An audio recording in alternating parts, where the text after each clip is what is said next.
Так, смотрите, что у нас после такого дождя произошло. Опа!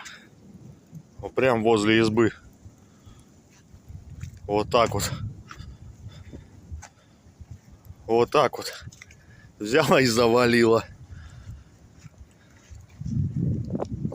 Просто дерево.